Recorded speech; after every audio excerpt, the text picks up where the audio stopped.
Good morning, students. Myself S.J. Bhatmare, and in this lecture series of transportation engineering, we are discussing about the road geometrics. In last lecture, we studied about horizontal alignment. In this lecture, we studied about vertical alignment. Okay, so what is mean by vertical alignment? In last lecture, we studied about the horizontal alignment. So, vertical alignment. The vertical alignment is the elevation or profile of the center line of the road. The vertical alignment consists of grade and vertical curve, and it influences the vehicle speed, acceleration, sight distance, and comfort in vehicle movements at high speed. Okay, so first, gradient. What is mean by gradient? It is the rate of rise or fall along the length of the road with respect to the horizontal. It is expressed as a ratio of 1 vertical unit to horizontal unit. Okay, sometimes the gradient is also expressed as a percentage, that is n%, n in 100. So it is represented by plus n or minus n percentage, plus 1 in x, that is positive or ascending, and minus 1 in x, that is negative or descending order. So summit and valley curves are shown here. Typical gradients. So as per IRC, Indian Road Congress, there are 4 gradients, that is ruling gradient, limiting gradient, exceptional gradient, minimum gradient, etc. So let's start with the ruling gradient, that is design gradient. It is also known as design gradient. It is the maximum gradient within which the designer attempts to design the vertical profile of road.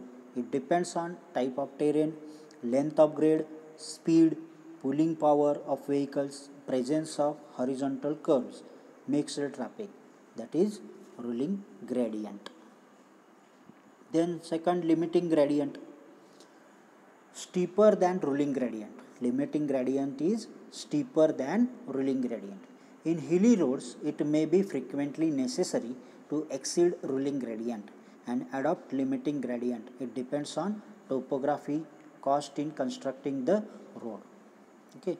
Then next, exceptional gradient. Exceptional gradient are very steeper gradients given at unavoidable situations. They should be limited for short stretches not exceeding about 100 meter at a stretch. Okay. Then critical length of the grade.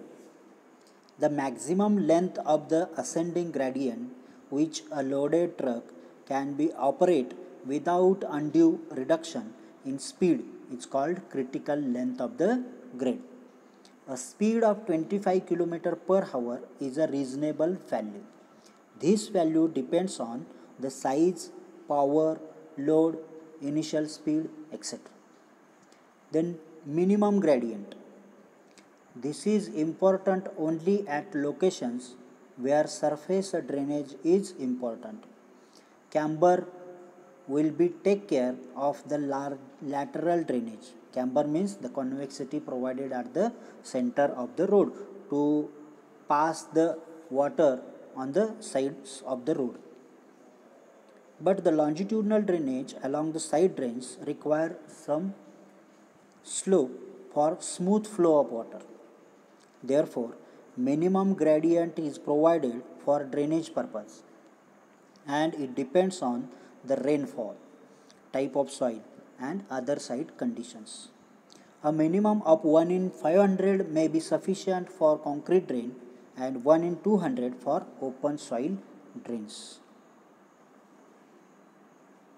Then value of gradient as per IRC, that is Indian Road Congress, for different terrain, ruling gradient, limiting gradient and exceptional gradients values are shown in this table.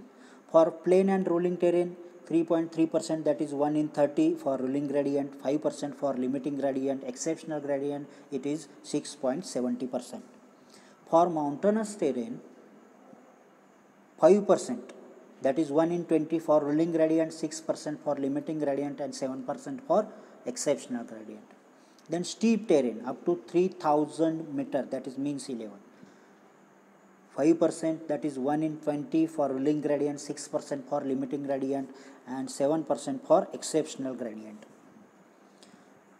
Steep terrain, that is more than 3000 meter, that is 6%, that is 1 in 16.7 for ruling gradient, limiting gradient it is 7% and 8% for exceptional gradient. Then summit curve, the vertical curves provided when there is a change in gradient in vertical plane or slope are called as vertical curves. These curves have their convexity upwards. They facilitate easy change in gradients, providing riding comfort to passengers and safety in travel. There are two types of vertical curves. First is summit curve and second is valley curve. Okay, so let's start with the summit curve. When a rising gradient meets a horizontal surface or another rising gradient or falling gradient, it is provided with a smooth curve, then this is called as a summit curve.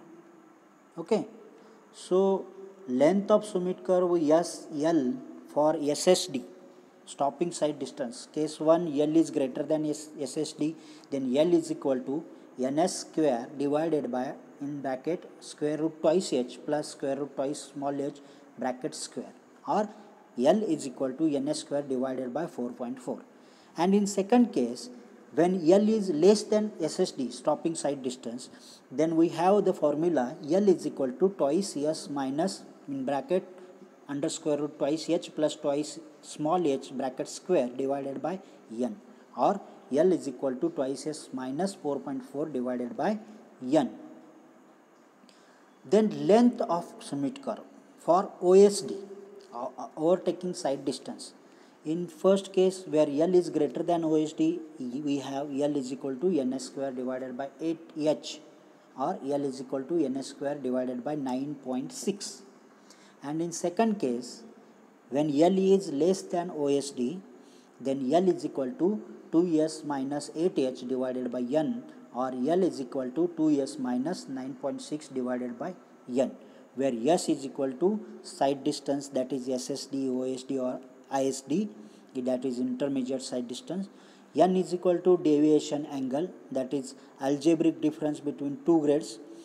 Capital H is equal to height of driver I above the carriageway, that is 1.2 meter, and small h, that is height of driver I above the carriageway, that is 0.15 meter. Then second, valley curve. What do you know about valley curve? Valley curves are those curves which have their convexity downwards. Okay, valley curves are provided when a falling gradient meets a horizontal or flat surface. When falling gradient meets another falling gradient or rising gradient, okay, then it is valley curve. With sign convention, valley curve is needed where algebraic difference of two successive gradient is negative. Valley curves should have a length such that the headlight beam distance is the same as the stopping side distance during night travel.